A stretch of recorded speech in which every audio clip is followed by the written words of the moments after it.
Здравствуйте, my fair weather friends, and welcome back to another episode of Kachimuchi's Game and Spooks. Be sure to stick around until the end for a very important channel update. Until then, today's featured creepypasta is Lament of an Alcoholic by Urkelbot666. Liquor has always been an omnipresent force in human history, existing even before society has. But although the fermented substances may bring some great joy, it can also bring great, unlimited terror to others. When some people, as the late great Jim Leahy put it, let the liquor do the thinking, it can wreak unimaginable havoc upon their lives and the lives of those they care about. As such, today's creepypasta is, well, the lament of an alcoholic. That is, a single instance of an alcoholic's life, in which they perceive a moment of clarity, at least before the next sip. Are the regrets and plights of alcoholics that dissimilar from us quote-unquote normal people? Well, there is only one way to find out. And so, without any further ado, let us begin Lament of an Alcoholic by Urkelbot666. I wake on the floor, next to my bed. I've got rug burn on the ridge of my cheekbone. The fingernails on both my left pinky and ring fingers are cracked and bent backwards, and it aches when I breathe too deeply. I can't remember why that is, and though it is a striking pain, it feels superficial enough to ignore for now. I wonder, is it worth it to climb up onto the mattress, to get a few hours or maybe just minutes of sleep, to attempt to further wallow in non-existence? I decide that it is, and groggily roll atop the piss-stained pillow top, shutting my eyes tightly. I try to tell myself that sleep will grant me the mercy of taking me for a few more fleeting moments. I know this will end up in a pipe dream, but that doesn't stop me from lying a few more minutes. I need to take a leak, but I don't know if I yet have the coordination to remain upright for the walk to the bathroom. I briefly consider my options, thinking that if I knew I could return shortly to a heavy comatose state, I might put up with waking up with soaked shorts. Feeling like I won't get any more sleep this morning, I look around my room. Either by luck or by virtue of the planning of quote-unquote sober me, there are a few empty bottles on the nearby nightstand. One 20-ounce cherry Coke bottle, one empty fifth bottom of shelf vodka, and one 32-ounce G2 Gatorade, with only a finger or two of grape-flavored liquid in it. Swiveling my 200-pound frame into a sitting position, legs dangling off the bed, I grab the Gatorade bottle. Though it isn't completely empty, I know that its mouth will best fit my numb, flaccid cock when used as a urine receptacle. I slide my shorts down and plop my head into the bottle's opening, hoping that the contents of my bladder are little enough in volume as to not overflow the plastic vessel. As the sound made by the dribbling of my piss into the bottle becomes increasingly high in tone, I reflect on the fact that I no longer get headaches in the traditional sense, nor feel the nausea that used to inherently accompany a night or day of heavy drinking. Casually looking at the space between my blackout curtains, I see only hazy gray light through the window. The digital clock reads 5:51, and I briefly wonder if that is AM or PM. Not that it particularly matters to me at this moment. It has now become apparent to me that I am far too awake to slip back into unconsciousness for a few hours. I suppose I had better resolve to be awake and aware for at least a few hours. Luckily, I have the better part of a handle of vodka hidden in my shirt drawer, and my brother is going to be at work all day. This means I have no reason to leave the house until tomorrow, when I'll have to buy more booze. I hope that I have enough money on my debit card. Whatever. I've got overdraft protection. The last drops of salty, yellow liquid splash into what used to be my Gatorade bottle. I should feel ashamed of my inability to shuffle to the bathroom, and my willingness to pee into a former drinking vessel. I know that I still have to walk to my toilet to dump my piss out of the bottle, but at least I've bought myself some time before I need to do so. A normal guy would chalk this up to a night of hard partying, or trying to escape their temporary depression, and plan his day around sobering up or recovering. However, I am aware of an unfortunate reality, a reality that includes the fact that taking more than a 16-hour abstinence from alcohol will most likely result in agony, shivers, sweats, and possibly delirium and hallucinations. I've locked myself into a deadly cycle. I know that after a few swigs of 80 proof, my guilt will subside. Not disappear, mind you. No amount of poison can erase the regret that I feel, have felt, and will feel in the future. But forgetting can be cathartic, for a while. Putting off the physical and emotional pain I know must come is almost impossible to resist. The people closest to me tell me they love me. That doesn't help. Not at all. I'd rather that they simply accept the fact that I wasn't made for this life. My concern for them is one of the only factors keeping me in the realm of the living.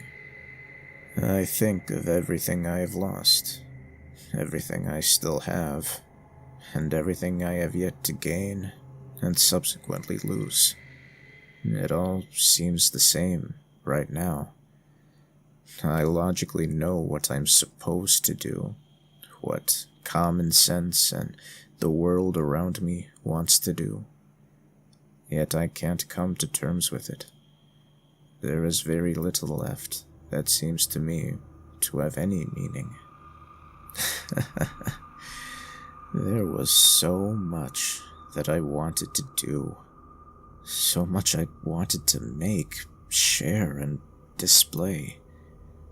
I know all of those thoughts are nothing but a dream. Maybe my ideas and works will be found and analyzed one day. The world is too big now for original ideas, free thought. I can only hope that those who feel the same as me will find a way to conquer their demons and exhibit their thoughts effectively. For me, I think I'm okay with the life I've lived. Short, inconsequential, and meaningless. I wish others could experience all that I've thought and felt, yet go on to do greater things, living a life that they only could have dreamt of. If not, please, at least know that you are never alone. I drag my laptop PC closer to me on my mattress. I close one eye, making it easier for my swirling vision to focus. I'm able to slide the mouse cursor to my playlist of Bob Ross videos. I double-click and try to ignore all my rational thoughts. The sounds of the joy of painting lull me back into sleep. I have kept hopelessness at bay for at least another day. The end. And that was Laments of an Alcoholic by Urkelbot666. Welp, what can I say? I suppose I'll quote the late great Jim Leahy once again. You may destroy the liquor, but you'll never destroy the liquor, because the liquor is bigger than all of us. Personally, I'm not a big consumer of alcohol, but that doesn't mean that I didn't find at least a few of the scenarios featured in this short tale to be disturbingly familiar. By that, I mean how the narrator feels that his life has been wasted, and how he doesn't have much of a future ahead of him. Don't worry, I'm not at the level yet where I'm pissing in Gatorade bottles. I still got a little bit of time left before that happens. In all seriousness, I do believe a lot of people can relate to this story. Namely, people who are addicted to other things, such as video games or substances, or even people who work all the time. For me, it's a very common thing to be caught up in the moment of doing something, only for all the sound to go away and my thoughts to take over. And then I realize I am far older than I remember being, and all the opportunities I thought I had are now far out of sight. Well, maybe not all of them, but I'll get to that in a minute. Alcoholics, however, are a far different beast, as liquor does have a true effect on both the body and the mind. I wonder if it's any coincidence, then, that some of the most creative people throughout history have been known to be alcoholics. Well, as the nemesis of Jim Leahy, Julian, says, the liquor works for both sides. I suppose the best we can do to achieve as much of our potential as we can is to stay away from all these corrupting substances and the bad influences which use them or push them. But of course, that's far easier said than done. After all, we have to share a planet with these monsters. From here, I'm going to move on to a very important channel update. I'd like to preface this important news by extending a special thank you to all the 0 people who watch the narrations on this channel. Without all of your, support, I certainly wouldn't have gotten as far as I would today. Well, actually, it's mostly due to that viral George Lopez video I uploaded, but I'm going to forget about that for now. At any rate, my big news is that I have finally been accepted into nursing school. That's right, after finishing all of my prerequisites, including taking Anatomy and Physiology 2 4 times in a row until I passed, getting my name accidentally scrubbed off the clinical list, and acquiring my Certified Nursing Assistant's license, I am now finally able to go to nursing school.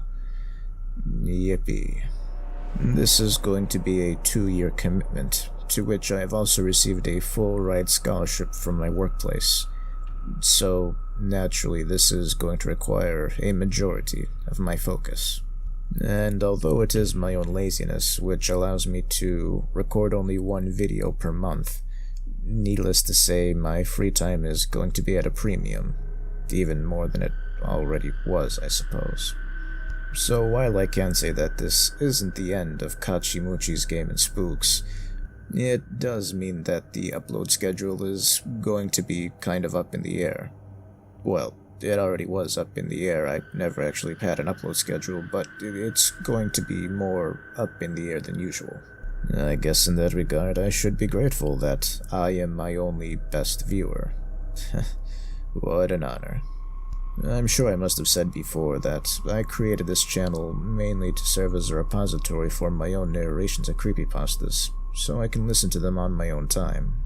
And I certainly am glad for anybody who decides to stick around and listen to my monotone narrations.